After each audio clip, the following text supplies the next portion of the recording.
What is up out there, YouTube? This is the new tutorial for Eliza. As a Street Fighter type hybrid character, she kind of reminds you of Akuma right away, but I think she fits better as a Tekken character. Her ability to use pokes and spacing and movement fits the mold a little more, and she's a lot less zone-oriented than he is. I think she ends up being about the same level of character. Both of them have huge damage potential in exchange for being really punishable and really risky. His is a farther extreme than hers. She can play a lot more conventionally if she has to, but really excels when she goes a little nuts and just opens up with offense and potential and mix-up.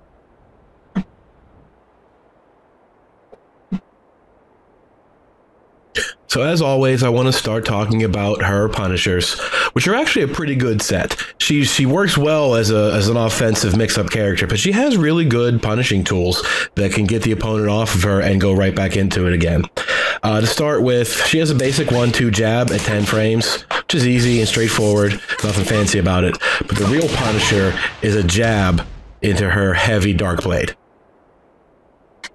with the Dark Blade with right punch. We'll cover more how the specials work later, but the Dark Blade done with the 2 button is a lot more universal than the 1 button, so it can link out of a couple normals. So it is a natural combo after her jab. She gets 31 damage off a 10 frame punisher by just doing jab into Dark Blade 2, the 10 frames. 11 is back to 3. A nice little string with pretty decent range. Is actually really useful for a lot of things. It would be easier to get used to punishing rather than risking a dragon punch, you know, in case you miss. Because most things are going to be 11 if they're 10. There's not a lot of things that are exactly -10, so you could get away with punishing this if you're not quite confident yet. But eventually you're going to want to use that for everything possible. It's so strong. 13, she has down forward 1-2 and down forward 1-4. Excuse me. You can see the down forward 1-4 does 3 points less damage, but its advantage is much better. This down forward 1-2 is -2 on hit and -13 on block if you're wrong. You can see how she kind of pulls her fist back a little bit. Her recovery is really long because of that. So even on hit, it's negative, and they can attack you again faster than you can. Whereas down forward 1-4 is +2 on hit and is safe if you miss it. So in exchange for 3 damage, I think the advantage of down forward 1-4 is a lot more useful. Also at 13 frames, she has this hip check, which is 1+2. It's just like most shoulders in the game, except that it low crushes because she's airborne, but its damage is really low. Only 20 damage is pitiful, when you could easily be just doing that to get 26. I guess if you want the knockdown, there's that, but even so, you're better off going for that whenever you can. That shoulder is kind of a weak shoulder, or that hip, or whatever you want to call it. At 14 frames, she has this 2-2 string, which is also cancelable into Dark Blade 2. So 48 damage off of a 14 frame punisher is pretty solid. She can't get a launch at 14, but that's pretty meaningful right there. And that's a lot easier to do because you have the whole time to see the 2-2 string connect and then let it go. 15, she has back 4, which can cancel into the Dark Blade 2, like you saw before. But this move is capable of canceling into Dark Blade 1, which gets her a combo. Only a certain number of moves are able to cancel into Dark Blade 1 and give her the juggle. And back 4 is one of them at 15 frames. So her 15 frame punisher is technically back 4 Dark Blade 1, just like that. 16, she has a conventional launcher, down forward 2-3. Super negative on block. She can get launched for this. This is what she would do for Death Fists. It's got a sneaky good range on it. She reaches really far out. So unless you block a Death Fist at the very tip, that should launch.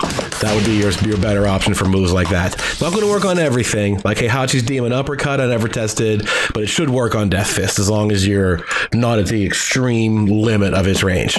Back 3-4 is also 16 frames and has pretty sneaky good range too. She takes a big step forward before she kicks. So that can be used for long distance punish options as well, with not quite as big a risk as down forward 2-3, but still pretty big because this is -14. You're not going to want to just throw that out all the time. 14 can hit you pretty hard. You're almost better off trying to go for that and get your combo and risk getting a combo of their own against you. It's hit or miss, but for those long range punish situations, you can actually do back 3-1 as well. This isn't as much damage, but it will wall splat if that's what you need, because this is a screw attack. So that also works too. Back 3-1 is a 16 frame Punisher. You got choices, but it's easy enough to do 15 and get that. You're going to get used to doing back 4 canceled into her specials a lot. So that's your basic 15 frame Punisher standing. Her crouching punishment is interesting because she can do a duck jab into Dark Blade 2. Duck jabs are only 10 frames for everybody, and she can hit hers and cancel into a Dark Blade 2. So get 29 damage off of a punish like that, it's pretty impressive. Otherwise, her while standing array is kind of weak. Her basic while standing 4 is just like anyone else's. But she can do while standing 1 at 14 frames, which is the other move capable of canceling into Dark Blade 1. So you can cancel Dark Blade 2 like you can anything else and get some damage, but this move goes into Dark Blade 1, which lets you combo. So that's really what you're looking for at all points, is moves that you can cancel into Dark Blade 1 for the launcher. And that's basically back 4 while you're standing at 15 frames, and while standing 1 for 14 frames. Those are really the only 2 moves that can cancel into Dark Blade 1 and get you the combo. Otherwise, at 15, while standing, she has a while standing 3 for a conventional launcher. Also super negative on block, so be careful. You really want to get a good, you know, stagger block on a low to do something like that, or a clean duck. It can take a little getting used to do to be crouching while standing 1 and then a dragon punch motion, but you'll get used to it quickly enough that seeing it and then reacting like that is going to come pretty easily. So it's actually a pretty good set of punishers overall. Launches at 15 and 14 while standing.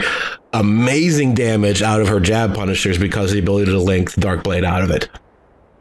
So when opponents make mistakes around you, she can make them pay hard right away and get right back to her offense and taking control. But she's going to open herself up to similar risks to get the best out of it. So make sure you're at least keeping it even with your defense by punishing opponents' attacks.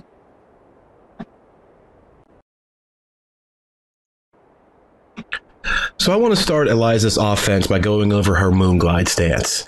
It's not super versatile, but it has a little bit of everything that, when you see how you work it into her offense, really makes things dangerous. Her Moonglide is just done by forward +4. She takes that little dash. There's no like stopping or canceling or anything. You can't block, but she has options that are high, mid, low, etc. that you really want to take advantage of at certain ranges. It works really well at range 3 or greater. You'll see how much screen it covers no time quick. So using it appropriately in your combos, canceling into it for pressure and for range control, etc., you need to know all these tools, and they're pretty good. The first basic option is 1, 2, 1 + 2. That's string. The Moonglide 1, works just like a regular jab. It's +1 on block like anything else. You can use it just to fly in and poke them and set up on their offense. 1, 2 is natural for a little bit of damage, but the third hit, 1 + 2, is not. So they can block that third hit, and it's going to be -13. So you really only want to do that if you've been confusing them by just doing the jabs, and they're not sure you have this, and all of a sudden you let it go. You're going to find out with a lot of her special type moves that they're kind of unsafe, and you don't want to do them. They are reserved for situations where you're going to trick them into pressing buttons and fish for a counter hit with this. It's not great even in those terms either. You don't want to just start throwing this out all day and then hope to get a counter hit. There's plenty of other things you could be doing. But it exists, and if you do want to throw it out every so often, they will get tricked by it here and there. It works well as combo enders. That whole 3-hit string works well at the end of a combo, so that's not too bad. That is Moonglide 1, 2, 1 + 2. Moonglide 2 is this mid that knocks down. And you see how she stands there and she goes to sleep afterward. We'll go over that a little bit later. But you can, once this move connects, if you just hold back during its animation, she'll stay normal. Otherwise, if you do nothing, she falls asleep like that. So just holding back after Moonglide 2 and she'll go back to normal. And we'll cover what sleeping does later. Moonglide 4 is a low that also knocks down. Leaves them very close too, so you have like good situations once they wake up. They're very close to the ground. Counter hit, this should give you a combo too if you have the meter for it. So that's a pretty good low. You can't really see it coming. That Moonglide dash is quick, and it doesn't really distinguish anything that you do. It comes out of it so fast that you're going to get hit by that if you guessed wrong. And then Moonglide 3-4 is a high string that jails. So you cannot duck it unless you duck the first one, in which case you duck them both. Otherwise, it jails you and it's only +7 on block or -7 on block. So this is safe and it's a combo starter because it causes an automatic tailspin. You can do things like that. So that's the basics. Oh, the other thing is the unblockable. Moonglide 1+2 is an unblockable. Pretty slow, but there's so much confusing animation going on. The glow from her trail. If she's glowing with rage and then does this, it's really hard to see what's going on. So you can sometimes catch people with that. But that's the basics of Moonglide. The 1 string, the jab string, that's not natural, but can be used to fish for weird counter hits. 2 is a mid that knocks down. 4 is a low that knocks down. And 3-4 is a high that launches. So that's a pretty good array of moves out of any kind of stance. It covers all the basics. So your, appropriate use of all of these things is going to get you combos, counter hits, or at least the occasional knockdown.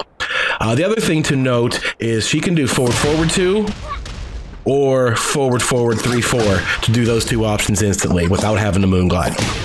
If forward 2, you can see comes out quick. That's pretty fast for that good a move, which is safe, by the way. For being the mid option out of the set, it's also safe on block. So that's actually a really good move to have. And you can do it instantly with forward 2 and forward 3-4. The other ones don't work that way, it's just these 2. So the low, the unblockable, and the 3-hit jab string, you have to do those out of the Moonglide. Otherwise, you can just forward that stuff. So the Moonglide is a pretty straightforward kind of stance, but it's really good at long ranges. That covers just tons of ground and gets you in a hurry without them being able to really avoid what you're doing. None of them are technically a homing move, but that too is going to hit you pretty easily side to side. It's going to be really hard to step that.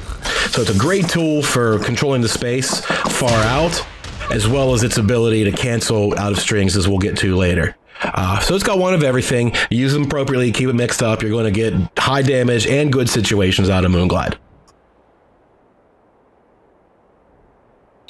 Eliza's special moves are of 2D fighting game origin, but still manage to work well in this kind of environment. She doesn't really use the fireballs and the jump back the way that Akuma does. Hers are more, she's more like a KOF character, whereas he's like a Street Fighter character. She has dive kicks and Rekka-like punches and stuff like that. She's not meant for fireball zoning like he is. It doesn't quite work the same way. I think that's why she fits into the Tekken scheme a little bit better. So her special moves are the Dark Wave, just quarter circle forward with punch. Dark Wave 1 is very short range, doesn't go anywhere. Dark Wave 2 will go across the screen. Both of these are unsafe up close. The 1 is -10. Dummy's not set to... Yeah, this is fine. Up close, that will be -10, and the 2 is -13. So if you can notice which arm she's throwing it out at you at close, you can get her with a 13 punish for that, which is pretty strong. But at a distance, because that one travels, she's pretty much safe from it, because she recovers as soon as she lets the fireball go, whereas your block stun doesn't start until the fireball gets to you. So at a range like this, it's completely safe. You're stuck in block stun, and you can't do anything to her. But up close, at point-blank range, you don't want to do these. They're going to get you punished. And the same is true of Dark Storm and Dark Tempest.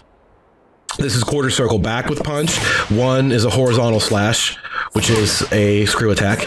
And quarter circle 2 is a vertical type of slash. They both do the same damage. They both work essentially the same way. This one's -14, and this one's -13 on block. So you can't just be throwing these out. Their goal is to fish for that counter hit, like we mentioned. Do things like throwing out these jab strings all day, and they think you're done. And then all of a sudden you do that, and they get counter hit by it. So again, kind of risky just to throw stuff like that out there, but these are minimal risks that she kind of has to take to really maximize her potential. Both of these will launch on counter hit in different ways. Dark Blade is her Dragon Punch, done by the same motion, forward, down, down, forward. I mean, most people just refer to it as a DP, short for Dragon Punch. This is DP2 and this is DP1, etc. I can just call it Dark Blade. Dark Blade 1 is a combo starter because it's a short little recovery. Whereas Dark Blade 2 is just higher damage. The difference is Dark Blade 2 can cancel out of all of her cancelable normals to boost that damage. Like we talked about that jab punish. Dark Blade 2 can be canceled out of all of these things. Dark Blade 1 can only be canceled out of 2 moves. which limits those to 14 and 15 frames, as we talked about.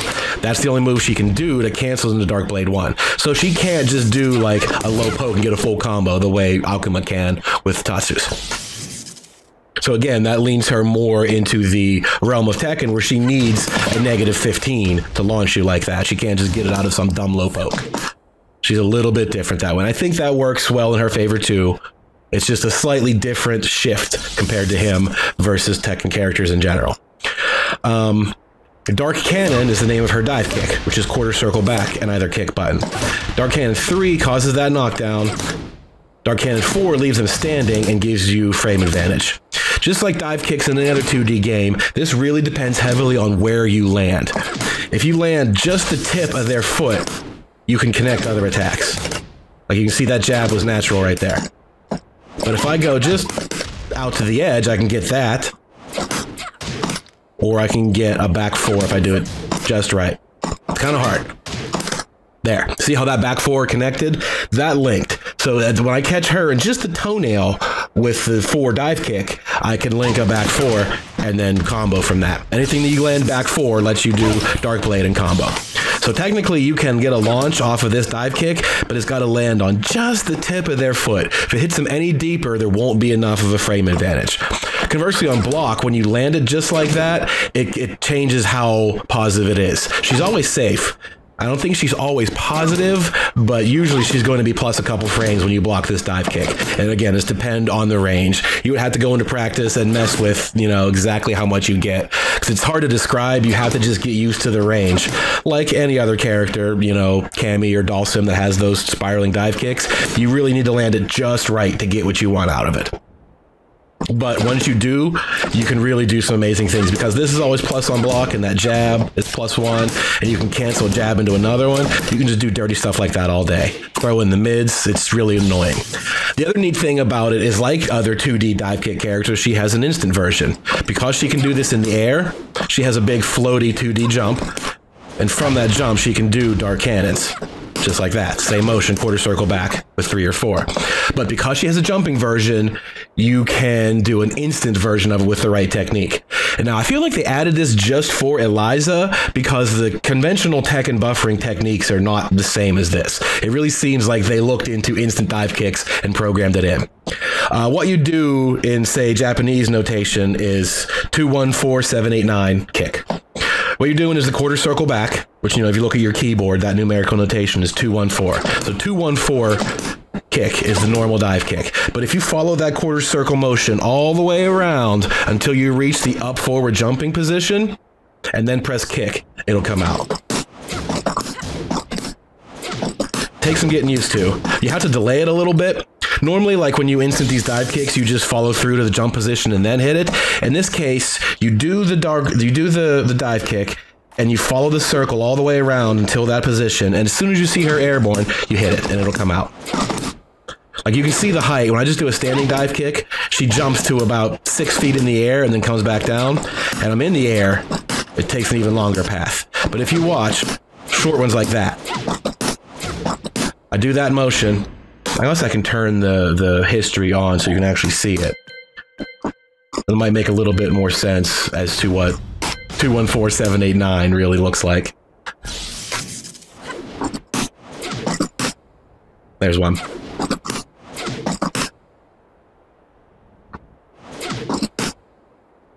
Yeah, that's a good looking one there.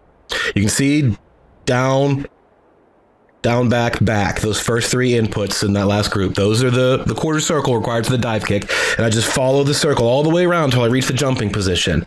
And then there's an empty space right there where I delayed for a frame and then hit 4. So if you just do that motion, you'll see her jump. And as soon as you see her jump, at any point in that jump, you press K. There, that's a good look at it too. You can see that's the fastest one I did. And as soon as I reached that jumping position, I press kick and she popped right out of it. So that's really harassment. When you get used to being able to do that, to get a mid that's +1 that crushes lows, you can really wreak some havoc on that stuff. It's really quite powerful, but it's a really hard technique to get used to. You can see how hard I'm slapping that stick, you can hear in the background, to be able to do that. But it's a pretty cool technique, and you can really mess people up once you get good at it. The 3 dive kick is much less useful because it just knocks you down. You can use it for floor breaks and stuff, but the 4 is really where it's at. You get the standing combos off of it. Even if it doesn't hit that deep, and you just get a jab, like if you're not in the right distance, you get a jab into a Dark Blade 2, you're still taking a good bit of damage. But if you get it just right, you get those combos. So this is a skill that's worth mastering, how to perfect that dive kick. And it's one of the hardest things in the game, I think, just because it's so unusual in a Tekken input system. It's not even a conventional tiger knee like you would do in other dive kick games. It's a little bit different. So you need to learn it, and I think it'll be totally worth it because this is a really nice tool. The other special move that she has is called Dazzling Wave, which is that. It's forward, 4-2. That little string. A little 2-hit string is natural, but it's minus 13 on block. So what you do is a fireball right after it. And you'll notice when I do nothing, Lily just stands there. She doesn't go anywhere. But once I press Dark Wave, the second hit knocks her to the ground, and the Dark Wave connects. That's like a lot of things. If you did the whole action, you'll get the knockdown. Otherwise, nothing works. This whole sequence, because it ends with a Dark Wave, you can do either one, is just as punishable as the Dark Waves are. If you do it with 1, it'll be minus 10 if they're in range, and minus 13 if you do Dark Wave 2. So this is an interesting little string, because you get that damage when it connects, but its main purpose is because it ends in a Dark Wave. These are the moves that you can EX cancel into Moonglide. And what I mean by EX cancel is you use some of your meter to cancel the Dark Wave into Moonglide like that.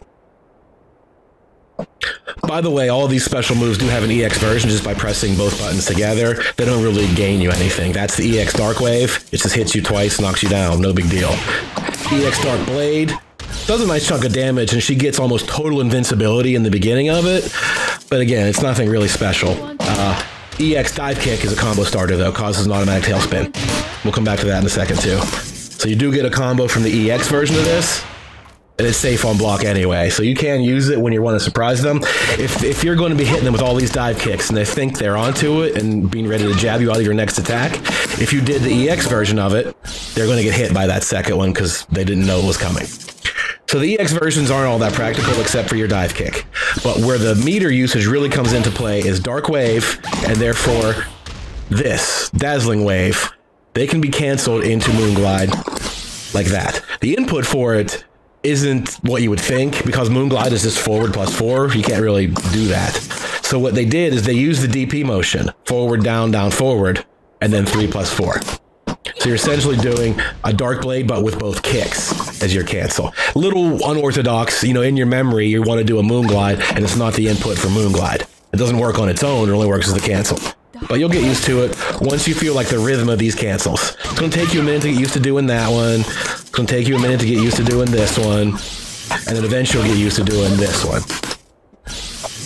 What that does is it cancels the Dark Wave instantly into Moonglide, where on its own doesn't really change anything. It makes the Dark Wave safe, and I'm 99% sure if they pressed any button, try to punish this Dark Wave, and you did the cancel out of it, they're going to get blown up.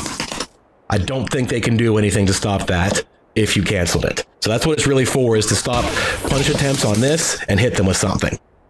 But if you do the Dazzling Wave, notice how the opponent gets knocked into the air and hit by the Dark Wave. You can combo this with Moonglide 3-4. They'll be in the air. Once you do the Dark Wave, they hit the ground and that bounces them back into the air. And you're canceling the Moonglide, and you do 3-4, will cause the screw attack. Like that. So that essentially turns this into a launcher. This forward, 4-2 becomes a launcher if you have the meter to cancel it. Those are the only things that can do that, is the Dark Wave by itself, which if you do it that distance, you notice how as soon as that connected, I got in there and followed her up. Up close, when they block it, it doesn't do anything, but if you land it just right, they're still in hit stun, and you hit them with that and get a combo. So that actually turns that Dark Wave into a combo starter well at that perfect distance if it hits them. So Dark Wave can cancel into Moonglide with this input. I'll show it to you on the move list just to like help seal it in your memory. And we'll recap while we're here. There's your Dark Waves. quarter circle with punches. Dark Blade is your uppercut. The 1 launches. The 2 gets you damage off of anything. These are the Rekka punches. Not really good for attacking. The occasional counter hit, that's about it. The dive kicks, the knocks down, and this one lets you get combos when you learn how to time it. And here's the Dazzling Wave, canceled into the Dark Wave, the Fireball. And then there's your airborne dive kicks. This is the Dark Wave, canceled into Moonglide. You do that DP motion with 3+4. EX version of the Fireball, EX version of the dive kick, which is a launcher, and then here's Dazzling Wave again. Dazzling Wave into the Dark Wave Fireball, and then canceled into Moonglide for a meter. So that seems like it's a lot to really think about, but once you start breaking it down individually, just think of them piece by piece, you know? String, Fireball, string, Darkstorm, whatever it might be. Back 4, DP, etc. You get used to how those things work, using your normals into your specials, and then eventually you start getting practicality out of doing this, and then getting on them with that. Just one thing like that, when they get used to seeing these fireballs, and if like they're not good at getting around them, if they're going to sit there and take that block all day, they're going to start focusing on trying to sidestep and run at you and stuff like that. And then as soon as you throw this out at them one time, you're just going to bop them. They're not going to be ready for it. But that's going to cost you a meter to do so. So that's kind of expensive in the long run, but it's a really powerful tool, and that's, you know, that's how she works. That potential is really there, but you got to take a bit of a risk, and it's all or nothing in her favor. So the other thing that she has in the realm of special moves is essentially her super, which is 2 fireballs and then 1+2. It's that. Uses both of her meters and is essentially a combo starter. Oops.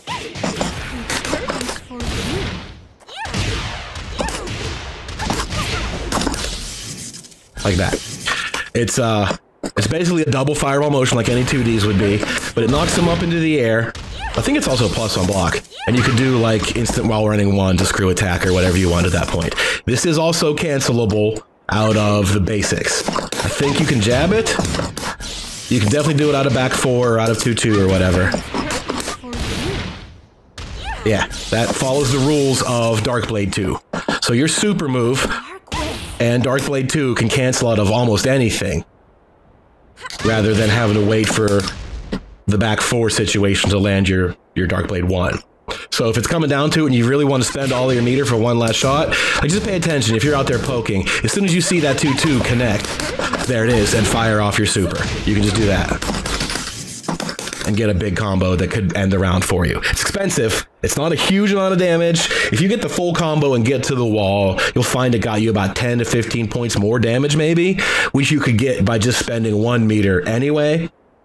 So it's not really worth it in terms of the meter. What it really gets you is the ability to start that combo off something you wouldn't normally be able to do, like a 2-2 or a down 3. These are cancelable, but they're not cancelable into Darkblade 1, so you can't get the combo. But the super does work. So that's really what that's for, is to get you the combo off of situations where you normally couldn't at the cost of all of your meter. So the rest of Eliza's offense is based off of her pokes, or normals as you'd call them in 2D. There's not a lot of variety here, but there's, again, a little bit of everything that are meant to lead into your special moves and then into the counter hits and cancels and stuff like that. So it's pretty basic. It's kind of like Akuma in that he has almost no strings. He's based off of the fireballs and Tatsus. But like I said earlier, she's a little more Tekken oriented than him, and I think she has a little bit more versatility in her poking game. Basic things like 1-1, which isn't a natural combo. It's kind of odd, but I feel like there's a good reason for it in terms of it being able to cancel and stuff like that. 1-2 is a natural combo, but it is not cancelable. Again, I'll cover everything that is cancelable into special moves later in its own section. But as far as poking goes, there's just that 1-2, and there's a 1-2-3 and a 1-2-4. The 4 is a high that's safe on block. The mid, or the 3 is a mid, which will launch you if it hits, but is like -22 or something really bad. You can see how far in the air she is. You can punish the crap out of that. And it's really only for if they decide to get antsy, or if you start doing this to them all day and they want to duck, you can go for that, but pretty risky for the combo. I would rather take my chances with a little more organized sort of attack and, you know, work things in like this for counter hits rather than hoping they pressed a button against that or something. But it's there. The typical safe high, unsafe mid system is there, 1, 2, 3, and 1, 2, 4. Back 1, 2, 4 is that 3-hit string. The third hit is not natural. Actually, the second hit's not natural either. On counter hit, it is natural, and it will launch. This by itself is only -11. So if you just did that all day, it's going to launch on counter hit, and if they were to try to punish that at -11, they'll get blown up by that third hit. The nice thing is this is fundamentally safe just because that third hit exists. You're unable to tell if she did that third hit or not and still punish in time. By the time you realize that third hit's not coming, it's far too late to punish the original hit, so she got away with it basically. It takes a counter hit to launch, but you can kind of just do this all day, and as long as that exists, it'll keep them honest. The third hit by itself forces crouch and is -13, so Kazuya, Josie, and Eddie are going to launch her for that. So be warned, that is, you're going to take some damage if that gets blocked, but its mere existence is usually enough to justify being able to throw this out there and get your launches that way. But again, that's a pretty minimal risk for getting your counter hit launcher that way, something like this. And even letting the third hit go, it's not the end of the world. It's enough to keep your game plan intact. Down forward 1, 2, and down forward 1, 4 we covered in the Punisher section. They're both 13 frames. They're not great. Down forward 1, 2 just kind of sucks, period. At least this has the hit advantage on the frame advantage on hit and is safe on block. So you can use that just to kind of like interrupt stances. Katarina goes into Harrier or something like that. You can use this. Shaheen Stealth Step. That's a good option because it's mid and it's 13 frames. That works well for blowing it up and just for general poking. Not too bad. Just not exceptional. 2-2 is a 14 frame punch string that we covered in Punishers because it can do that. But that's the only thing you get off with its natural. In general, Darkblade 2 is the only like fully natural combo cancel you're going to get. But 2-2 is not bad. Nice little high mid punch string. And you can start throwing out the specials after it if they start getting antsy and want to press buttons. They're tired of you doing this, so they want to counter jab you.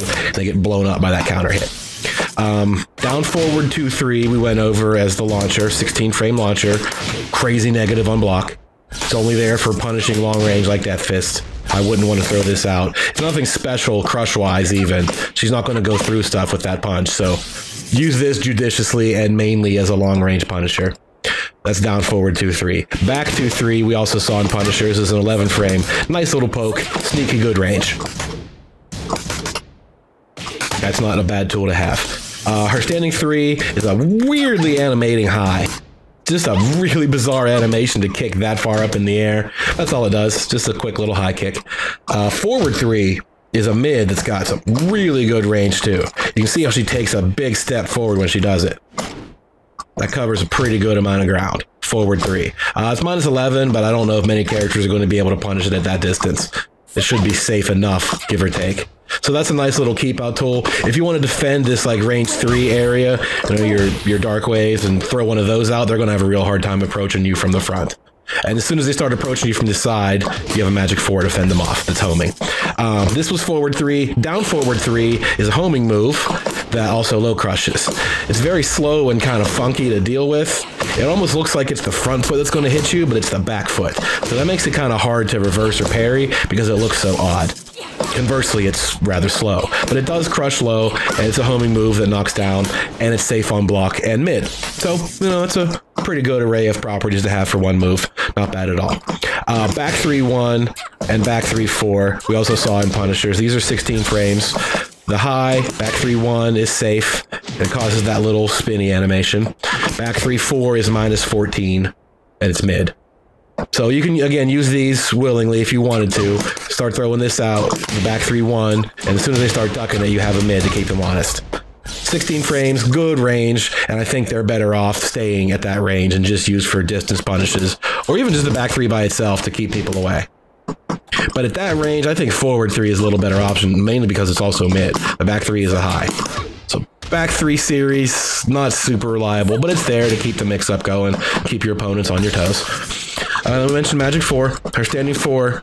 It's not the best Magic 4 in the game, but it does the trick. It's enough to keep people from approaching you from the side. If they're going to sidestep this and try to sidestep this, Magic 4 can catch them. Down forward 4 is a pretty generic mid-kick poke. Nothing really fancy about it there. And back 4 is the knee we mentioned earlier. This is one of your tickets into Darkblade 1. This move, it's 15, so that's where her launcher begins, but it's also minus 14 on its own, which you wouldn't think from looking at it. A lot of characters that have that short stubby knee usually get like a counter hit launch because it crumple stunts. Hers is not the case.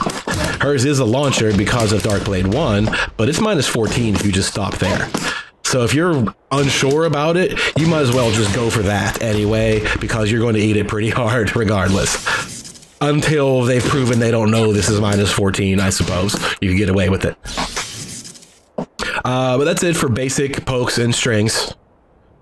One series, the 1-2 stuff, the down forward, back forward one. 2-2s, the down forward 2-3 launcher, 3, the down forward 3 homing, the forward 3 range, etc. She has a couple of 1+2 moves, which is that hip check that we saw in Punishers. 13 frames, minus 20 on block. Low crushes, but does minimal damage. Not great for a shoulder type of move, but it exists. If you need something tricky and you haven't done that in a while, it can work. Forward 1+2 is her power crush. You can see it's very slow, but it's got a nice long window of being able to armor through moves. And this move gives you a guaranteed Moonglide 4. They can't roll or get up or do anything to avoid that.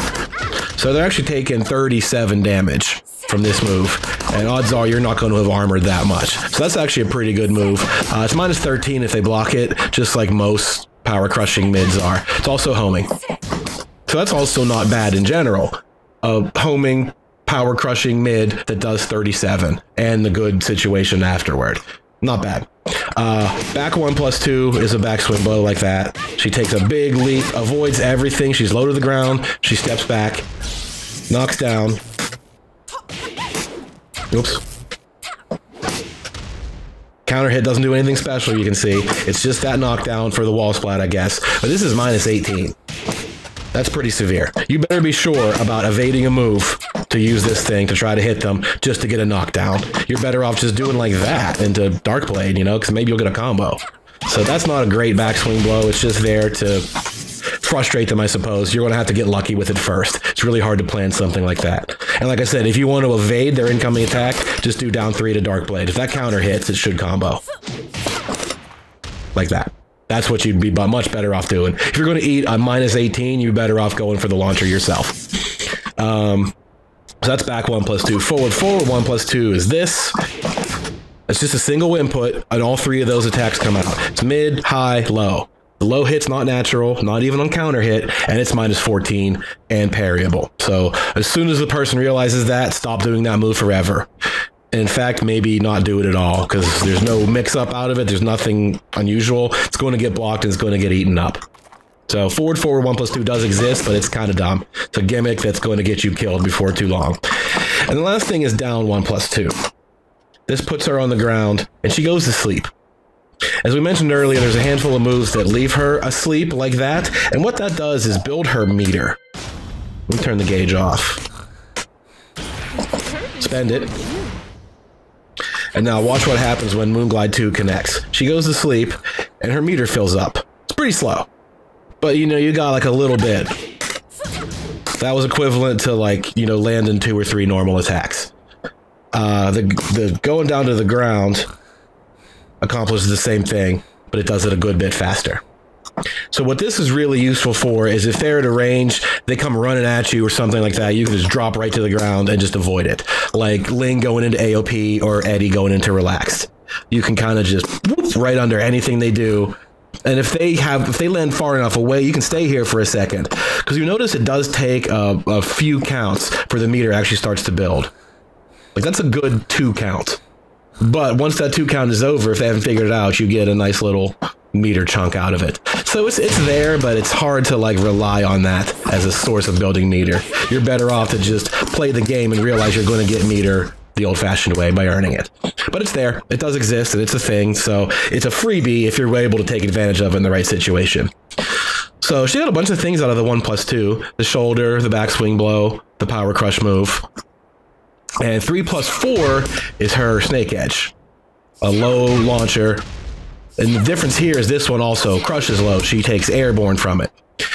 And once you get comfortable around Eliza, you're going to be able to see this coming a mile away. In the beginning, a lot of her stuff kind of looks like she's just all sorts of flipping around and nothing is distinguishable. Eventually, once you realize what Moonglide is and how there's the low and the mid, you start to recognize those. You can see, okay, that was Moonglide 2, or that was Moonglide 4, excuse me.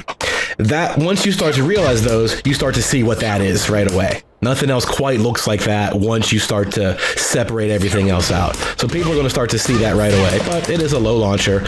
If you feel lucky and you think you can jump over something, you might.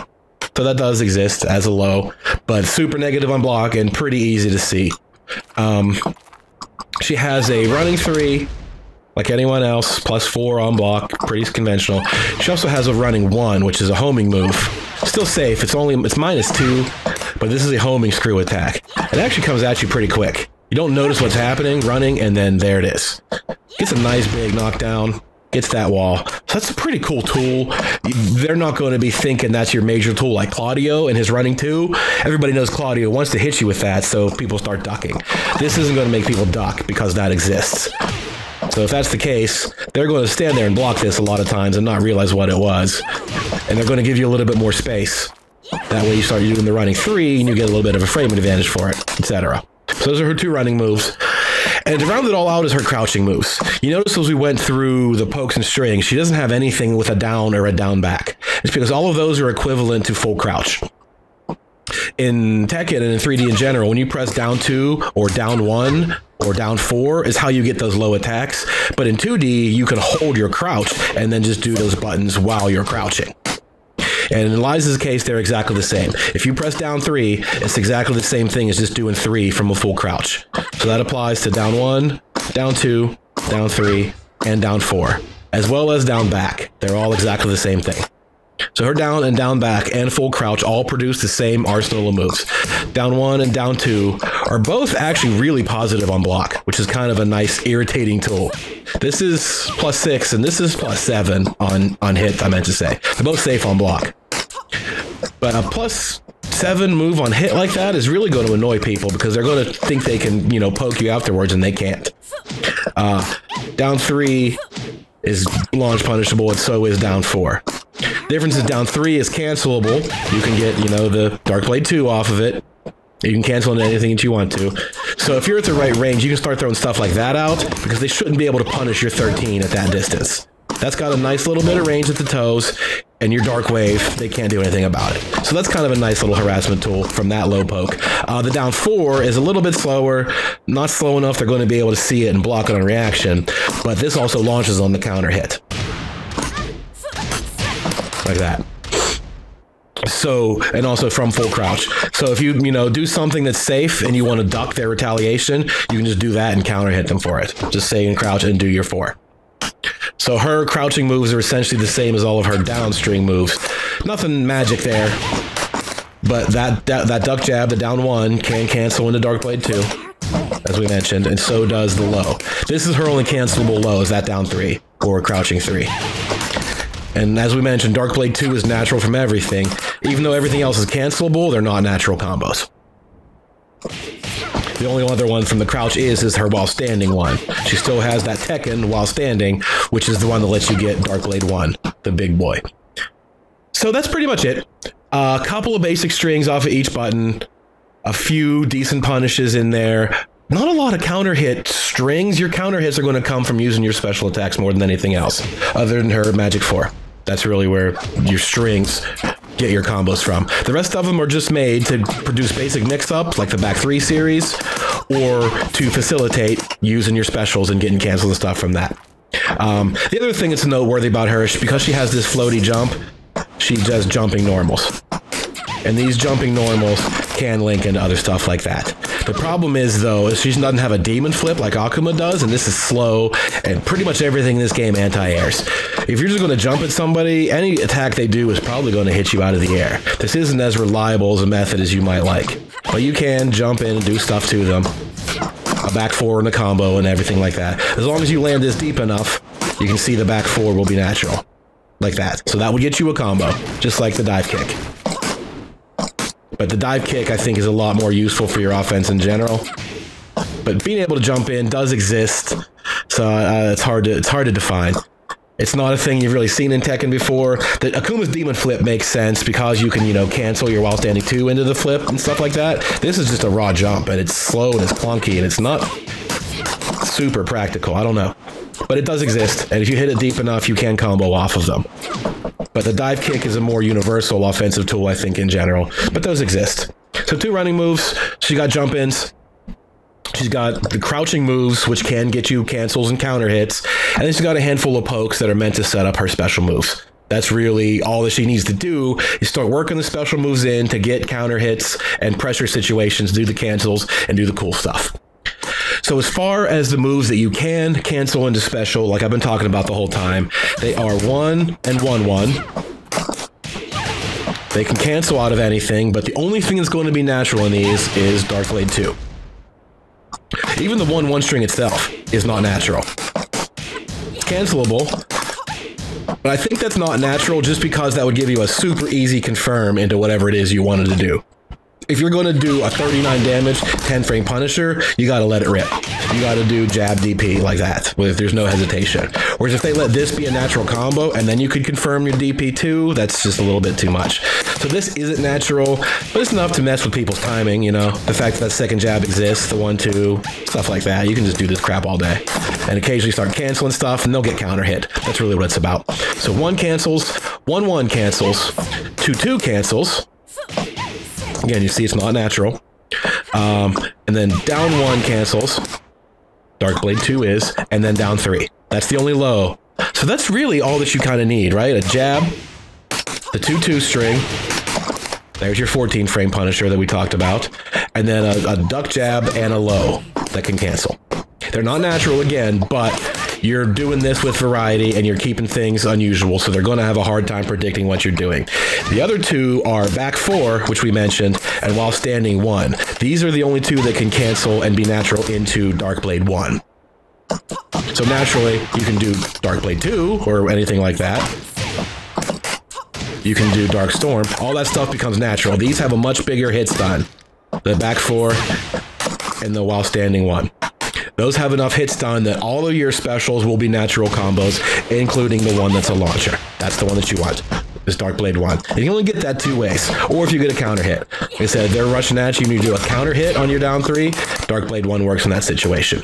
So that's all that there are. It's just a handful, but it's enough. You know, it's a jab, it's a little string that you can see coming, and it's a low, and then it's your big guy, your big punishing launcher. Whereas Akuma can get his whole combo just by canceling this down 3, like no matter what. Hers isn't like that. She has to play a more frame-oriented, I caught you doing something big, and here's my minus 15.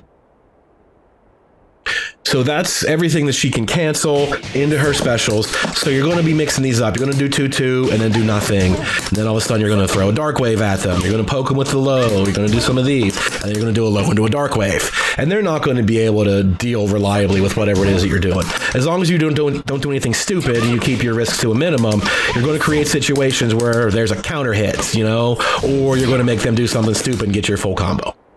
So that's really your job, is to keep it mixed up, do cancels or do nothing, you know, the old no mix-up. Keep them on their toes and force them into making mistakes with your harassment and your pressure and your stupid dive kicks.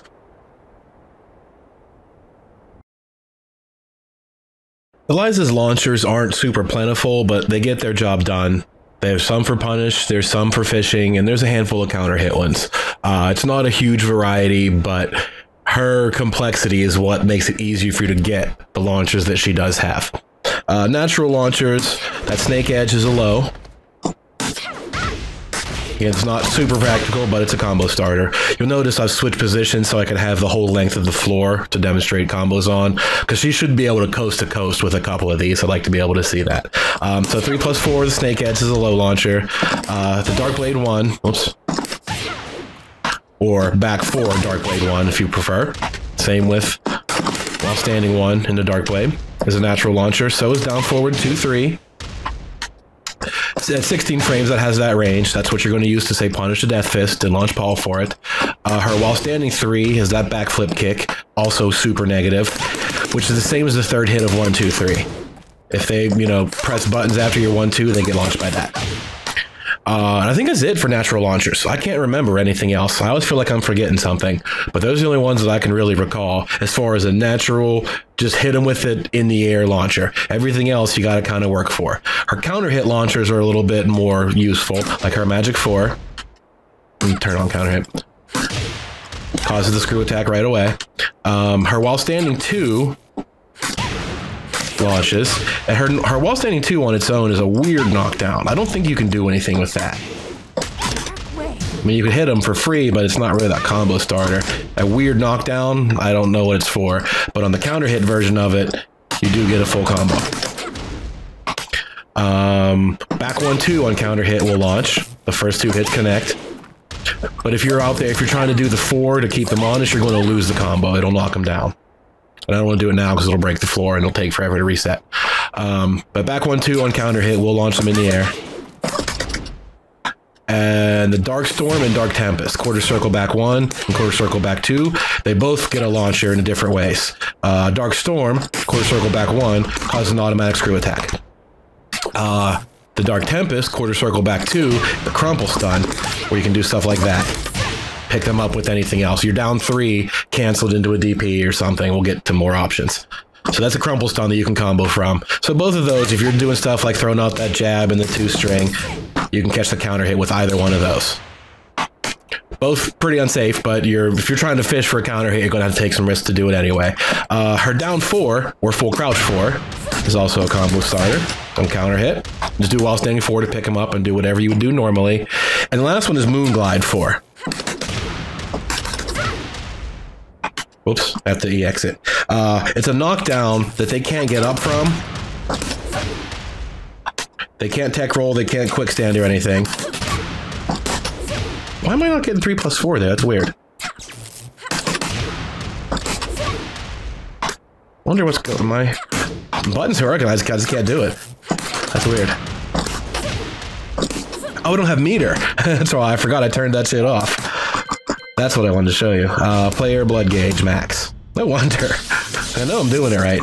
You need to have meter to convert this one. You'll use the EX dive kick. So the counter hit, Moonglide floor, does that. And it only says 2-hit combo. It's not counting the first one, but I'm 110% sure they can't do anything about it. That knockdown state, they're vulnerable, and your EX dive kick is going to get them.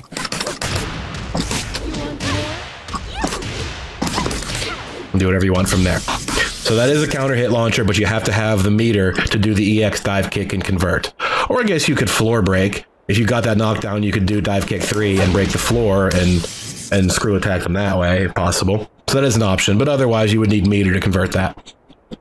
And so that's pretty much it for the counter hit launchers. Each one of them tends to combo in a different way because of the different way you got there. But the idea is the same. Couple of your canceled specials, which are basically like, you know, the 3rd hit of a string. Is he going to do it or is he not going to do it? Stuff like that. And a counter hit on that low. And the same is true for that on counter hit. A couple of these normals, when you catch the counter hit, you'll actually get a deeper hit stun, and therefore that'll combo. Damn it. You're down 3 into Darkblade 1. Why can't I do that on this side? There it is. You see, that says 2-hit combo now, and it didn't before. So if that catches as a counter hit, you can get Darkblade 1 instead of just Darkblade 2. But it's not like you can confirm that. You'd have to just let it rip. So if you're fishing for a low counter hit, you could just do that. They're both going to be launch punishable if they guess your block.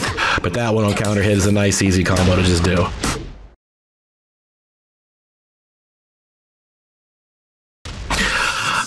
As far as the combos themselves, there's a couple ways to look at it. Just think about individual building blocks, juggle 1, juggle 2, screw attack, ender. So what you can do is either a certain string, a different string, and then the screw attack, or you can learn all these back 4 cancels. You're going to find that back 4 is so good, you've been doing it for your punishes, it cancels into everything, and it does all the things you want to do in a combo. So I'm going to use down forward 2-3 as the launcher for most of these to explain how it all works. The easiest thing you can do is just 1-2-4. Because it ends in the magic 4, which is a screw attack, you could just do that. 1-2-4. So the next step is to do it in 2 segments, basically. You do something like this. Do back 2-3, and then like magic 4. So it's one string and then a second string to get to your screw attack. 1, 2, 4 misses. But anyway, so you can start replacing each of these basic strings with more complex things like back 4 cancels. So you could do back 2, 3, and then back 4 Dark Storm, which is your quarter circle back 1 again. You could do that. Instead of just doing a magic 4 or whatever, you want to switch into that. So it's still string 1 and then back 4 cancel, screw attack. It's 2 of your blocks. So now you can also replace the first block with a back 4 cancel. Do something like this. That's kind of picky on Lily for some reason. It would look like that. Maybe I have to dash in or something. You can do a back 4 into dive kick and then back 4 into Dark Storm. So it's the same 2 segments, you know, string 1, string 2, except they're both back 4 cancels.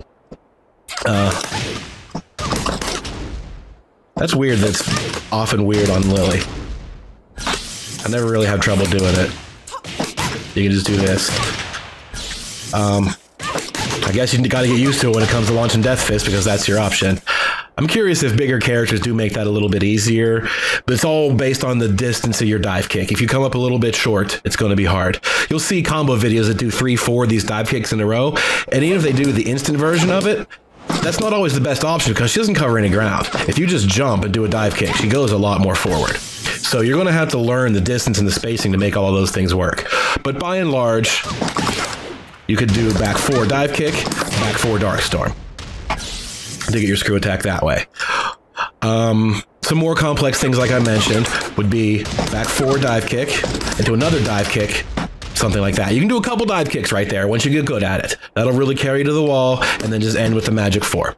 So there's a ton of options, but just think about it in basic segments. You know, the first string, and then your screw attack string, and then your ender. And at any point, you can spend your meter to get some extra cancel stuff, do whatever it is you need to do. Some other options would be the down forward 2, 3 in the middle, and then pick them up with a down 3. This is also useful on smaller characters sometimes, because depending on what you do for the first string, your second string, which would be back 4 Dark Storm, that doesn't always connect, so you could do down 3 Dark Storm, which will hit them a little lower to the ground. So I could do something like this, down forward 2, 3, and then down 3 Dark Storm. If they're too small, especially as you get later in the combo, once you're down to hit like 7 or 8, it can be really hard to catch them with another back 4 before they're on the ground. So you can do down 3 and get the same result that way for the lower hitbox. But that's the bulk of it. 1 string and then the second string to your screw attack. The only options you can do is start feeding a couple of dive kicks. Even I'm not good at doing 2 or 3 of them in a row. You don't mess with it. The thing is you can do this. 1 dive kick, another dive kick, and a magic 4. That's 6 hits, 50 damage. Or I could do this, back 4 dive kick, back 4 Dark Storm, 6 hits, 49 damage. There's almost no chance of you dropping that second one. The first one is hard until you get super comfortable with your dive kicks. So for 1 point damage, you could just do the easy mode combo. Back 4 dive kick, back 4 Dark Storm, and be done with it. So for 1 point of damage, that's usually worth it until you get super comfortable with anything else. Some other things you can start to do, instead of doing back 4 Dark Storm, you could do back 4 Dark Wave and cancel it, like we talked about before. Oops, I did the wrong one. It's the same idea, but instead of getting screwed attack by the Dark Wave, you cancel it into Moonglide 3-4. That. So it'll look like this. Back 4 dive kick, back 4 Dark Wave, 3-4. And look how close to the wall they already are. I didn't even have to do anything else. This is already going coast to coast.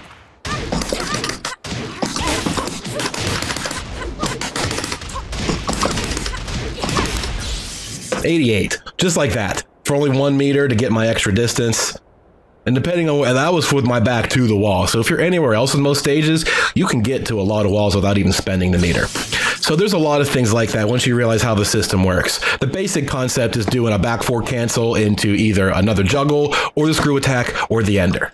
So you can have plenty of combos that are like back 4 dive kick, back 4 Dark Storm, back 4 Dark Blade, just like that for a basic 58. You know, every character can do 58. That's the easy mode combo. So she's got potential to go way beyond that. And the highest levels of it are going to require you to use that 1 meter to get an extra hit to the wall or just to connect something else and get a little bit more out of it. Combo enders depend entirely on how many hits you've already used up. The most basic thing you can do would be Moonglide String. I'll just show you the simple one. Moonglide 1, 2, 1 plus 2. That works just fine. Nice wall carry because it's a big knockdown at the end. Pretty easy to do. Nothing fancy there.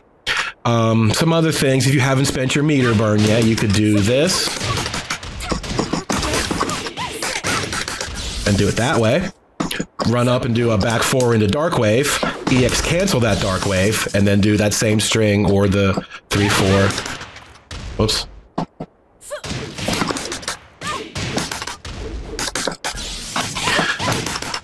Trying to show the easy one. Whatever. You can do the same thing. The back 4 in a Dark Wave and then cancel. 3, 4, or if you have enough hits, you can do back 4 Dark Wave canceled into the 1, 2, 1 plus 2 string. Both work. You just got to learn how many hits you still have to spare. And the other things you're going to do, if you can, is a running 3. This becomes less reliable on smaller characters because of their distance, but a running 3 is really what you want where possible.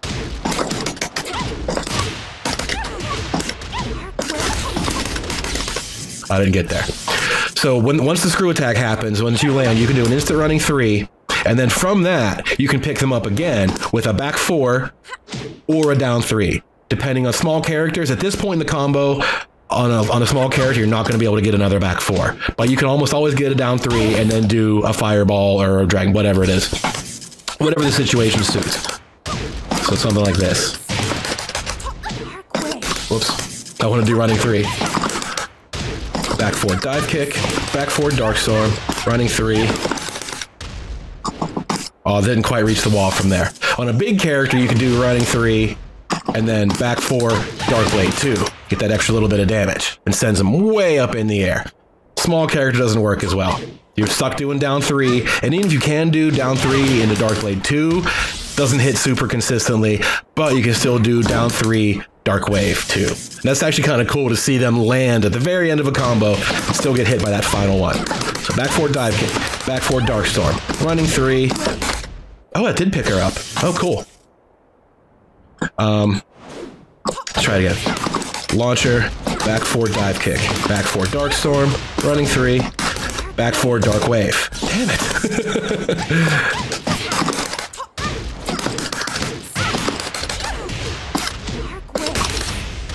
There. See how they landed at the ground the same time as the last dark wave gets to them. That's still a totally natural combo, completely works. And if you have enough distance left, you could end it, do your running 3, and do it down 3 into that dark wave and still cancel if you haven't done it to this point. So the possibilities are endless once you see how it all works. It's based on blocks, you know, first string, second string, ender string, and using back 4 into cancels. Just because back 4 is the only string with enough hit stun and enough hitbox to like reliably hit everything and keep picking it up. When that starts to fail, you can use down 3s. Once they're closer to the ground, down 3 will pick them up for most combo purposes. So that's the general combo structure for everything. Some of the other exceptions would be like your magic 4, since it screws attacks right away.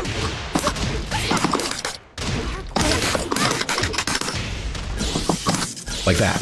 So what I did was the running 3, because running 3s do a chunk of damage anyway. So if you're going to use them in a combo, you want to front load it. So that's your best option. Since that's going to be your second hit, go for the running 3. And then I did, once the running 3 connected, I did a back 4, like we were ending combos with before. But since we're going to have some room to work with, we can do the first string instead of the last string, you know? So all I did was running 3 and then back 4, Dark Blade 1, and then back 4, Dark Wave, something like that. Show you again, off the magic 4.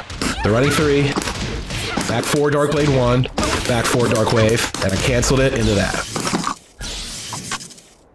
And you could cancel that end of it. Since there's enough hits, you could cancel and do the 3-hit string if you wanted to as well. That would work.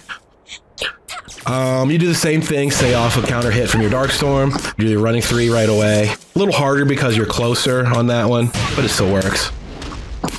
Damn it. Counter hit.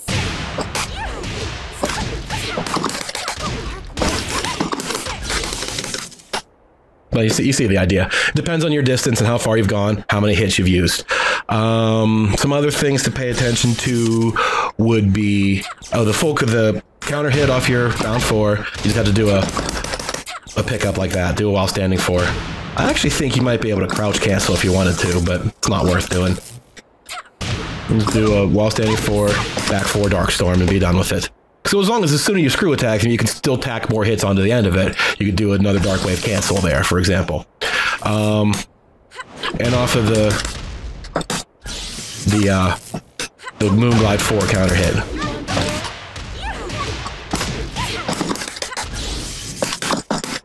You can get the idea, because I use an extra hit, actually. The first hit doesn't count, but the screw attack was 2 hits. So that used up 1. It gets a little bit harder to end like that. But once you work all these out, start doing the most basic combo you can until you get used to being able to do it for everything. Do a back 4 dive kick and a back 4 dark storm. Use that for everything possible, and then start experimenting with, where do I stick in extra hits? Can I do extra dive kicks? Where do I cancel? Blah, blah, blah. Like, some of them are going to be a slightly different application depending on how, you did the attack. What's the craziest thing I could think of? How about, let's do a magic 4. I'll do running 3. And then I'll do a low into the fireball, EX cancel that into a jab, and see what I can do. So magic 4, running 3, damn it.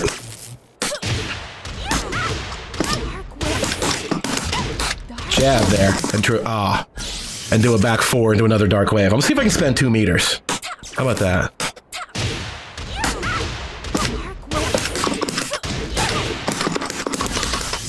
Oh, that almost got me there. All right, this could work.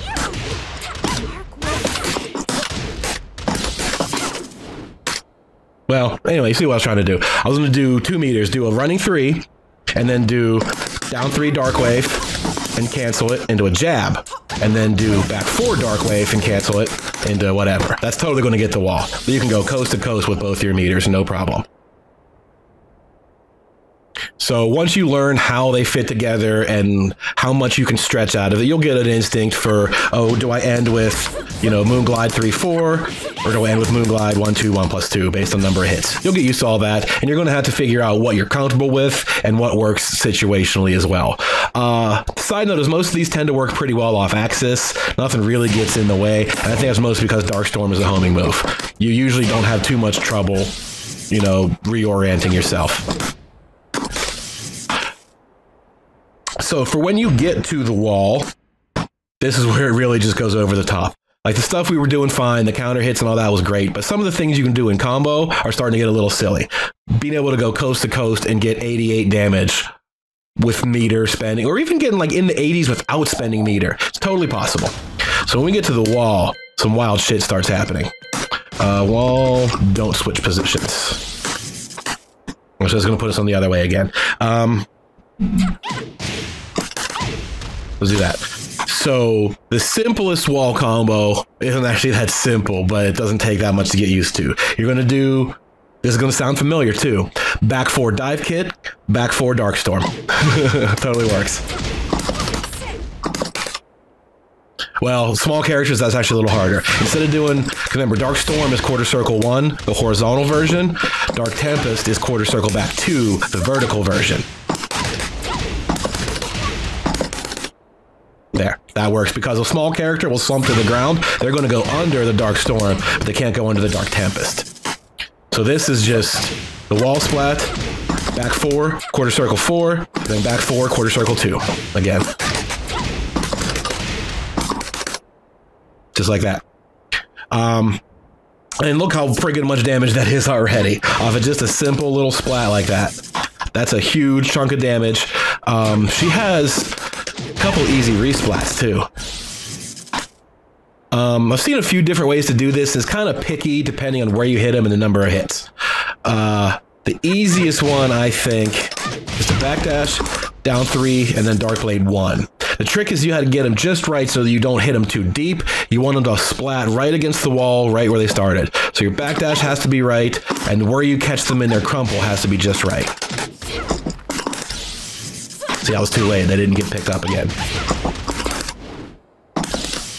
too many hits because that was too deep. Let me try this one. Too deep again.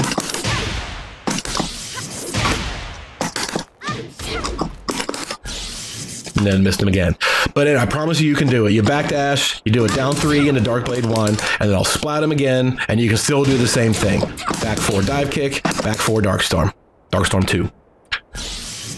And you can do other stuff. There's one. Yeah, it looks like that. It's just kind of tricky. If you do Dark Blade 2, it can put them much higher at the wall and do other things like that. Back 1, 2, 4 would be your ground break, your floor break. No, what? Did that not hit correctly?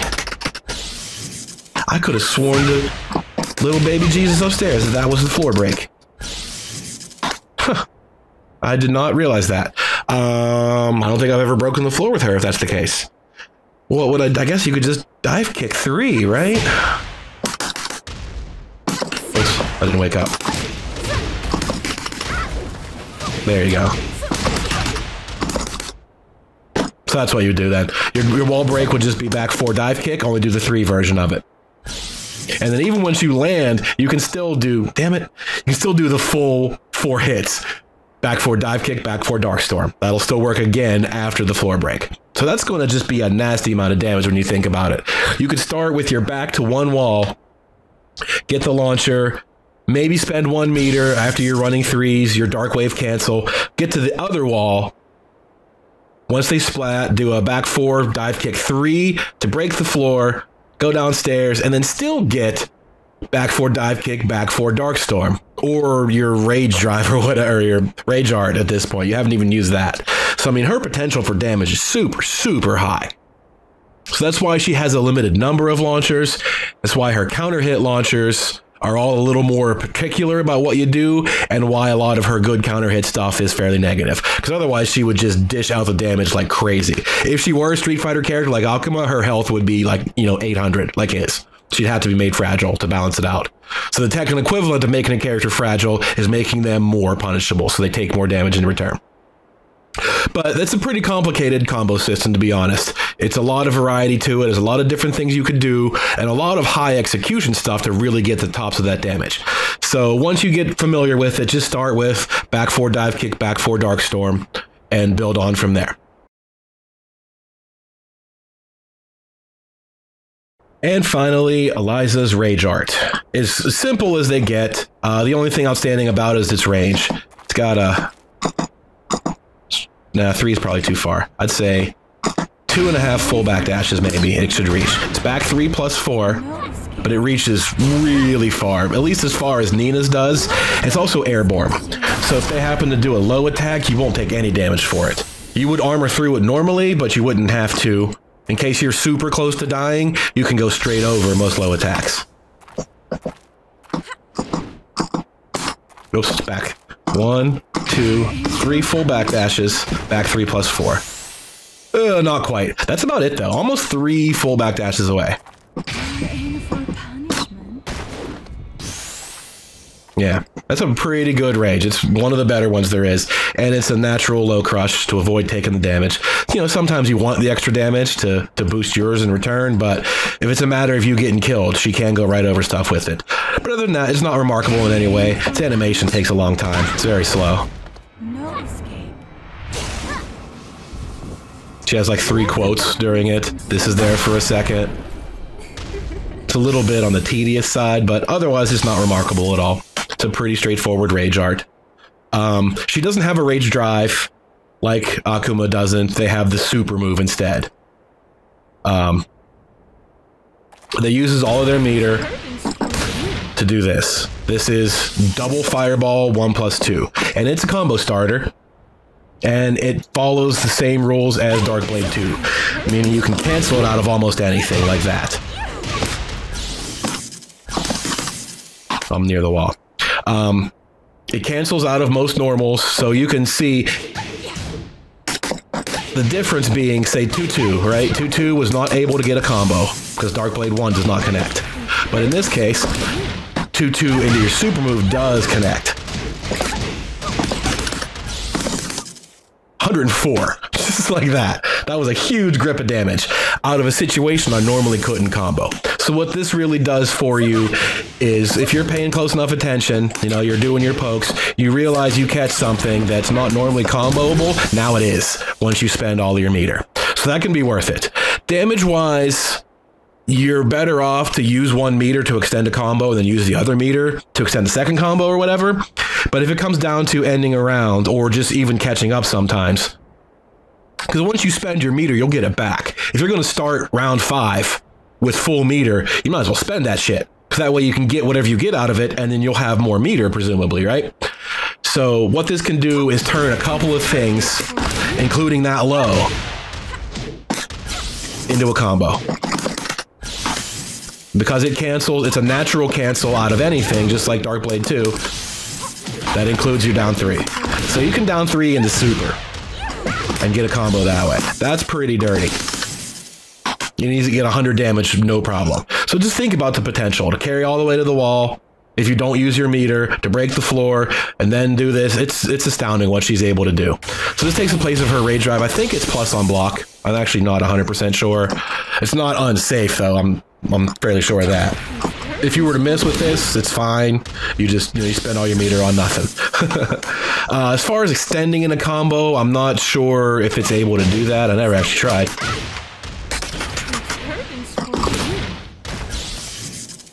No, not really. Not like you'd expect it to. It doesn't launch them back up in the air again. So if that's the case, it's not going to add to your damage potential by just extending your combo.